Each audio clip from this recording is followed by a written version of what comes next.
No ar, Manhã Melhor com Gui Moreira.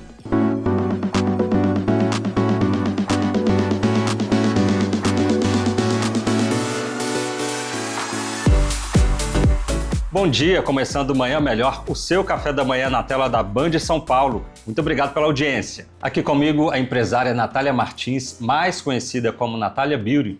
Ela que é empresária do ramo de beleza e veio tomar um café aqui comigo hoje. Natália, seja muito bem-vinda ao Manhã Melhor. Eu que agradeço, estou muito feliz, vai ser um papo maravilhoso. E esse café tá maravilhoso aqui também, hein? Preparamos tudo para você. Nossa, tá lindo. Eu falei, gente, parece até de mentira de tão bonito que tá isso aqui. Pode comer? Pode comer, é tudo de verdade. Natália, hoje você tá com mais de 11 milhões de seguidores. Conta pra gente como que chegou a esses números astronômicos. Eu acredito que foi pela coragem de contar a história. Acho que a rede social hoje ela tem um grande apelo por histórias. As pessoas gostam, se conectam. Desde que eu comecei a empreender, eu fui contando a minha história junto com o empreendedorismo. Então, o que eu estava passando, as dificuldades, como foi lá o fundo do poço, sair do zero, do nada, das dívidas. Então, eu nunca escondi e eu sempre fui contando, como se fosse um diário à internet. E eu acho que isso conectou muitas pessoas com o meu movimento, que acabou virando parte da vida delas, a história. Então, todos os dias postando como que foi construir a marca, como que era atender as clientes, como que era, às vezes, atender até de madrugada, como que era, às vezes, passar uma decepção construindo um negócio. E aí muita gente foi se identificando, porque não tem tanto conteúdo da galera falando a realidade do que acontece. Então foi um misto de coragem, verdade, história, vulnerabilidade, uma história real e uma mulher. Acho que isso foi conectando muito com a audiência, junto com o meu trabalho, que é da área da beleza também. Perfeito. E como é a Natália Beauty por trás da marca de sucesso? A Natália Beauty é uma mulher que eu não aceitei a vida e a realidade que eu tinha como vida para sempre, sabe? Eu cheguei num momento da minha vida que eu falei, essa não é a realidade que eu quero, não é a realidade que eu quero para minha filha, enfim. Eu acho que eu tenho muito disso de querer mais, de visualizar mais, de sonhar com mais. E a Natália por trás é uma mulher vibrante, sonhadora, corajosa, ousada, um pouco ácida às vezes. Sim, porque no empreendedorismo, em toda essa coisa de influência também, você tem que, às vezes, ser um pouco mais dura com algumas coisas. Se posicionar, né? Se posicionar, mas eu acredito que a mulher hoje, quando se posiciona, muita gente não entende esse posicionamento como um posicionamento. Entende como grosseria, como, ela é grossa, ela é louca, ela é desequilibrada. Então, às vezes, eu tenho que ser um pouquinho mais firme para conseguir um certo respeito, empreendendo, sendo mulher. Muito bom. E como você conseguiu transmitir valor aí com o seu serviço, né? Eu lembro que eu vi um corte outro dia na internet, você dizendo como que eram no início aí os valores, como que você fez o público enxergar essa questão do seu valor também como profissional e o preço realmente, né? E é legal citar isso, porque a área da beleza, a profissional da beleza, é uma profissional que eu não me valorizava no começo, porque a área da beleza é uma área marginalizada. Eu vou explicar. A área da beleza não é uma área que os nossos pais falam pra gente quando a gente é pequena. Vai fazer estética que você vai ganhar dinheiro, vai fazer sobrancelha, vai fazer unha. Não, vai fazer direito, vai fazer medicina. Então a área da beleza sempre foi uma área que não era valorizada e nunca foi. Então a gente também tinha esse receio de cobrar o que a gente acha que merece, porque acha que as pessoas não vão pagar. É meio que algo meio cultural. Então foi uma quebra de posicionamento, de paradigma. E quando eu comecei, o que aconteceu que me diferenciou? Eu trouxe uma técnica diferente para fazer a sobrancelha. Então eu identifiquei no mercado que estava todo mundo saturado daquele formato padrão, daquela sobrancelha mega artificial, muito marcada e super reta, sabe? Quadradona. Então eu vi ali. Aí eu trouxe um método mais natural. E juntei toda essa coisa do método natural com a minha influência na internet. E com isso foi gerando mais valor, trazendo experiência pro mercado, trazendo experiência para a hora do atendimento. Então não era só uma sobrancelha. A cliente não vai, faz a sobrancelha e vai embora. Eu comecei a agregar. Quando eu aprendi a agregar valor, gente, parece que vira uma chave. Aí eu comecei a agregar valor na experiência, no hobby, na jornada, no que ela veste lá, no cheirinho da sala, nas flores. Tudo é um investimento de marca. Então eu comecei a fazer isso, a marca começou a crescer, agreguei experiência, aumentei o valor e gerei desejo na audiência de fazer o procedimento comigo. Então foi um jogo que na verdade é uma estratégia de um bom trabalho, trazer um mecanismo único, que foi o jeito que eu trouxe novo de fazer sobrancelha, e conectar muito forte com o público. Que como eu me conecto muito com a galera, ela gera esse desejo de fazer comigo. Em que momento você percebeu que não era só beleza, que era também sobre transformar vidas? Eu percebi, e é muito legal isso, porque no começo eu trabalhei por sobrevivência, então era para ganhar o dinheiro ali mesmo. O propósito no começo é a gente sobreviver, ganhar dinheiro para comprar comida, poder morar e tudo bem. E aí nesse momento você tem que descobrir o que te move além do dinheiro, porque uma hora o dinheiro, ele não é mais aquela moeda que te faz vibrar, entende? Ele é um meio e não um fim. E foi nesse momento que eu percebi qual era a missão de verdade do meu trabalho. Então, por exemplo, vai cliente lá, quando eu vi as clientes chorando, gente, é uma sobrancelha, mas não é só uma sobrancelha. Então as pessoas saem de lá, meio que elas saem de lá fortes, com presença. Presença é um superpoder, né? Se a gente parar pra pensar, toda a gente no presente agora. Então a cliente, ela vem pra presença, como se a gente trouxesse ela desse limbo mental, de ideias, de pensamento, dessa loucura de informação, e traz ela pro presente. E aí quando ela se vê, claro que a sobrancelha realça, não transforma, eu gosto de realçar e não transformar ninguém. Então eu vejo as pessoas mais seguras que eu conheço, sabe, de segurança, de presença, pessoas que se bancam, são as pessoas que elas dedicam tempo para elas também, que elas se cuidam, que elas alimentam a autoestima, que elas se gostam. Olha, incrível aí a sua mensagem aqui pra gente, estou emocionado. Muito obrigado pela sua participação aqui no Manhã Melhor, adorei te receber aqui no nosso café. Muito obrigada.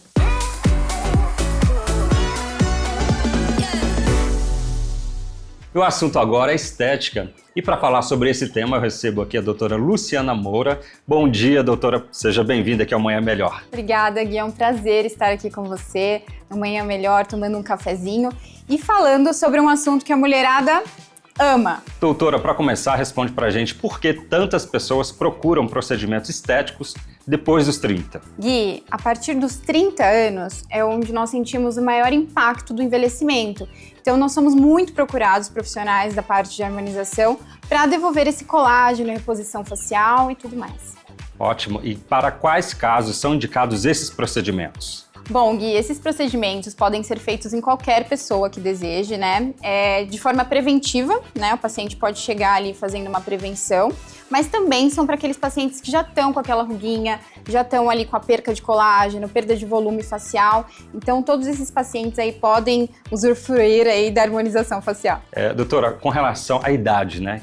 Com que idade a gente pode começar a aplicar o Botox? Perfeito. Olha, tem pacientes que chegam no consultório em torno de 26, 27 anos, já fazem o preventivo, e os pacientes mais velhos, eles vão fazendo aí a manutenção para envelhecer com qualidade. Hoje em dia a gente sabe que tem muitas técnicas, né, para fazer harmonização facial, mas quais são as principais? O legal da harmonização é que não tem uma regra, né, Gui? Então você pode associar ali bioestimuladores de colágeno, ácido hialurônico, lasers, a própria toxina botulínica, e aí devolver a harmonia da face daquele paciente, mas de forma individualizada. E quais são os resultados e benefícios desses procedimentos? Bom, os resultados estão cada dia melhores aí, né? Ainda mais com a tecnologia hoje em dia, a gente consegue chegar com resultados maravilhosos. Mas o maior benefício que eu costumo falar, Gui, é que a gente devolve autoconfiança para aquele paciente. E aquilo traz com que ele tenha melhorias para o resto da vida dele, em todas as áreas da vida. Inclusive, né, como você disse, a autoestima é completamente renovada, né? Com certeza, sem dúvidas. Agora, doutora, muita gente também tem dúvida com relação à duração desses procedimentos. Conta pra gente como que funciona. Perfeito, Gui. Cada procedimento tem ali uma duração em média, né? Mas eu costumo falar que tem alguns detalhes que fazem com que ele se prolongue, né? A vida saudável, um bom skincare, cuidar ali em casa, né, para que eles se prolonguem aí por mais tempo. Beber água e se alimentar bem também é importante. Com certeza, sem dúvidas, né, primordial. Eu adorei o bate-papo, doutora. Muito obrigado pela sua participação aqui no Manhã Melhor. Muito obrigada a você, Gui, pelo espaço, por poder falar um pouquinho mais sobre a minha paixão, que é a harmonização facial, tirar dúvidas, né? E convido as pessoas que quiserem me acompanhar aí nas redes sociais para entender um pouco mais e acompanhar aí no dia a dia um pouquinho mais sobre a harmonização facial. Ótimo final de semana!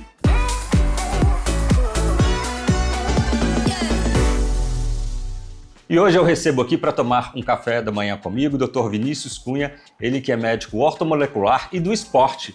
Muito bom dia, doutor, seja bem-vindo. Muito obrigado pelo convite, vai ser um prazer falar desse tema tão importante com vocês aqui no Manhã Melhor. Doutor, hoje o nosso tema aqui é emagrecimento. Explica pra gente, perder peso é de fato uma tarefa muito difícil? Olha, não deveria ser, né? Em muitos casos é difícil para alguns pacientes, mas não deveria. Na grande maioria das vezes, quando a gente tem a estratégia certa, a dieta adequada, atividade física e o uso de medicações quando necessário, fazendo boas escolhas no dia a dia, é para ser uma tarefa que fique mais fácil com acompanhamento médico, com acompanhamento profissional de qualidade. Hoje nós estamos aqui com essa mesa de café maravilhosa. Conta pra gente como que a gente deve iniciar o dia, o que a gente deve comer, o que a gente deve evitar. Eu sempre indico para meus pacientes começar o dia tomando água. Por quê? Porque essa água vai estimular o seu sistema imunológico, seu sistema biológico, vai te trazer uma saciedade e, logicamente, fazendo boas escolhas. Eu falo que se você faz boas escolhas no seu café da manhã, você já começa o dia com boas escolhas no restante do dia todo. Então, no café da manhã, escolher café sem açúcar, alimentos leves, frutas, evitar produtos industrializados vai te ajudar bastante. A gente ingerir também proteína é muito bom, né? É excelente. O café da manhã com proteína eu acho que é fundamental. Essa pergunta cai muito bem porque no café da manhã do brasileiro tem pouca proteína. É geralmente o pão com manteiga e um café com leite. E quando a gente coloca proteína, a gente traz saciedade e um valor biológico e nutricional muito maior. Doutor, e o que a gente deve fazer para emagrecer? Eu acho que essa pergunta ela cai bem porque todo mundo fala que você tem que gastar mais do que você come. E não é tão simples assim, né? Existe toda uma biologia por trás disso, então a gente tem que fazer boas escolhas, é lógico, uma dieta alinhada, fazer atividade física para que tenha o gasto, mas também é importante estar desinflamado, repor suas vitaminas, repor seus hormônios. Tudo isso vai fazer um papel fundamental no seu processo de emagrecimento. E no final das contas, quando você faz isso com qualidade, você evita qualquer efeito de reganho no pós-emagrecimento. Então é muito importante que a gente tenha esse acompanhamento de reposições para que o emagrecimento com uma dieta e atividade física seja mais adequado e duradouro. Muito bom. E o que a gente deve fazer? Qual que é a dica do doutor para a gente desinflamar? Primeiro, evitar produtos industrializados, ingerir bastante água. Eu sempre digo para meus pacientes 40 ml por quilo. Então você pega seu peso, multiplica por 40, isso dá a quantidade de ml que você precisa tomar no dia. E também ter alimentos naturais antioxidantes anti-inflamatórios, como cúrcuma, como também vinagre de maçã no café da manhã. Você colocar alimentos naturais como maçã podem ajudar bastante nesse processo de antioxidação. Agora um tema muito interessante que interessa muita gente, as canetas emagrecedoras. Quando que a gente deve recorrer a esses processos aí? Olha, as canetas emagrecedoras eu acho que hoje é a grande procura do consultório, né? Com o advento aí do Mounjaro, que é o Tirzepatide, o grande nome hoje do emagrecimento, traz perdas de peso de 15 a 20% de peso, quase uma cirurgia bariátrica, elas entram para auxiliar a gente de uma maneira extraordinária. Quase sempre a gente usa elas quando o paciente tem uma dificuldade muito grande de fechar a boca. Ele é um grande beliscador, ele come em grande quantidade, então essas canetas elas entram, elas vão trabalhar numa questão de saciedade no estômago e vão acelerar também uma questão de saciedade a nível cerebral, com bem-estar e com boas escolhas. Então, nesses casos, o paciente que tem uma compulsão maior, essas canetas vão auxiliar bastante nesse processo de emagrecimento. Doutor, essas canetas já existiam, né? E ela trabalhava nesse processo aí também do diabetes, né? Não é isso? Isso, elas foram criadas, a grande maioria delas, inicialmente para o tratamento da diabetes. E aí, logicamente, como trabalha com açúcar no nível do sangue e tudo, acabou sendo usada para emagrecimento. Algumas delas foram usadas por um tempo off-label, né, fora da prescrição natural dela, que era para diabetes, mas depois elas ganharam esse território e hoje são muito usadas para tratamento de emagrecimento. Agora, muita gente que emagrece rápido, depois tem aquela coisa do efeito sanfona, né? Como fazer para evitar isso? O efeito sanfona, ele vem do que a gente mencionou também anteriormente, que é a questão da obesidade ser uma doença crônica. O seu corpo vai tentar voltar para aquele peso anterior, você vai ter compulsão, vai ter gatilhos. Então, para evitar o efeito sanfona, eu geralmente sugiro ao paciente que o acompanhamento fique constante por pelo menos um ano, que é um período em que todas as adaptações fisiológicas, biológicas do corpo e também psicológicas desse paciente vão acontecer. E aí, quando a gente consolidar isso de verdade, esse paciente criou um estilo de vida e a saída das medicações fica mais fácil, esse paciente evita o efeito sanfona, que é o reganho e o vai e vem, que na verdade é muito prejudicial, porque sempre que você perde peso, você perde um pouco de músculo. Quando você ganha peso, você ganha a sua gordura, e o seu metabolismo vai ficando cada vez mais lento. Então é importantíssimo esse acompanhamento para evitar o efeito sanfona. Ótimas informações, porque é um tema que interessa muita gente nessa questão do emagrecimento. E o doutor atende onde em São Paulo? Hoje eu atendo na região de Pinheiros, na Clínica Casa, uma das clínicas mais extraordinárias da região, e atendo também em Bragança Paulista, na Clínica Suzan Clinic. exatamente. Doutor, muito obrigado pela sua participação aqui no Manhã Melhor. Foi um prazer enorme e estou à disposição de todos aí para tirar as dúvidas. E é isso. Muito obrigado pela sua audiência. Eu volto semana que vem com mais um Café do Manhã Melhor para você aqui na tela da Band. Até lá!